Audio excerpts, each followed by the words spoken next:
Welcome to AIM Inclusive Play Tips and Ideas. Today we're going to take a look at different timers. We have mini sand timers, large sand timers and the time timer. Let's take a look at the mini ones. We have 30 seconds, 1 minute, 3 minutes, 5 minutes and 10 minutes. To make them work, you turn them upside down and you watch the sand disappear. When the sand has disappeared, then your time is up. Let's take a look at the large sand timer.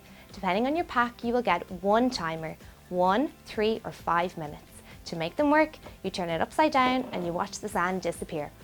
Let's take a look at the time timer. This time is indicated by a red disc. You move the red disc to indicate the time required. As the disc disappears, the time is moving. This shows the child how much time is left. We recommend that the adult changes the red disc.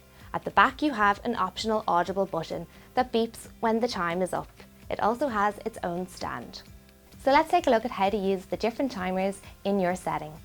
Let's look at routines and transitions. These timers can be used to support children during transitions.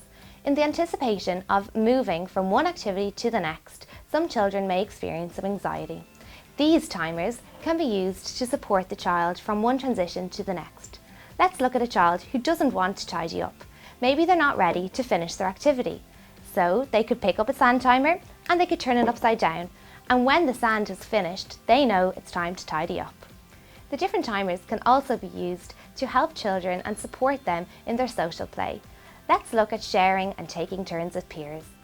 Some children find it difficult to share with their friends and others naturally find their own solutions to their problems during play. They might decide to take a sand timer and help themselves take turns. Take for example, 2 children playing with the trains. They might find it difficult to share. They might come up with their own idea. Let's get the sand timer, and when the sand is finished, it's your turn, and then when the sand is finished, it's my turn. This is a great way to help children solve their own problems and become confident within their social settings. These timers can also be beneficial in cognitive development, helping children develop early mathematical skills. Concepts such as size, shape, speed and time can all be covered when using different timers.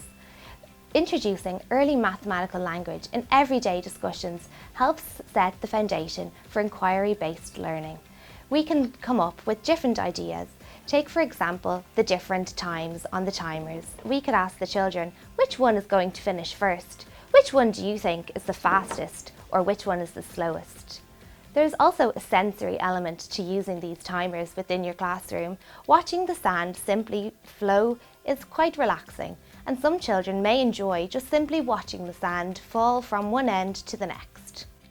Let's take a look at some of the benefits of using different timers in your setting. Let's look at individual learning styles. Some children learn best through visuals, others through auditory. Let's take a look at our time timer. This is both visual and auditory as it has the optional beeping. This can help a child not only see as their time decreases, but they also have an indicator by the beep. They also give children a sense of control. As children are anticipating the change within the routine, they sometimes feel anxious. This helps the child identify how much time they actually have and allows them to focus, giving them peace of mind and allows them to enjoy the moment.